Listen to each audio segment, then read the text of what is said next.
రైతును అన్ని విధాలా బాగు చేయడం కోసం ఈ ప్రభుత్వం పనిచేస్తున్నాం. వ్యవసాయానికి పెద్దపీట వేసాం. ఇంకొక పక్క మీరు ఒక్కసారి చూస్తే ఎప్పుడు కూడా రైతుకు ఆదాయం పెరగాలంటే ఖర్చులు తగ్గాలి, ఉత్పత్తి పెరగాలి, అప్పుడే ఆదాయం పెరిగే పరిస్థితి వస్తుంది. అందుకే మొన్న కూడా మీరు చూస్తే ఎప్పుడు తెలుగుదేశం పార్టీ అధికారం ఉన్నా రైతు సంక్షేమం కోసం పనిచేస్తున్నాం.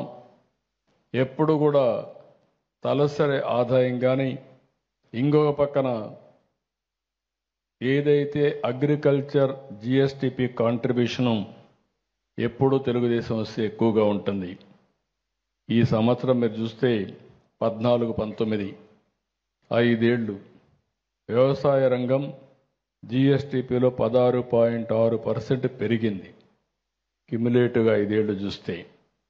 ఆ తర్వాత అది 10%కు తగ్గిపోయే పరిస్థితి వచ్చింది. మళ్ళీ ఈరోజు 2024-25 15.45%కి పెంచాం. అంటే ఇవన్నీ కూడా మనం చూసినప్పుడు ఎక్కడికక్కడ ఈ యొక్క జిఎస్టిపి పెరిగినప్పుడు రైతు కూడా ఆదాయం పెరిగే పరిస్థితి వస్తుంది. అదే మరి ఈరోజు మీరు చూస్తే 23-24 ఖరీఫ్లో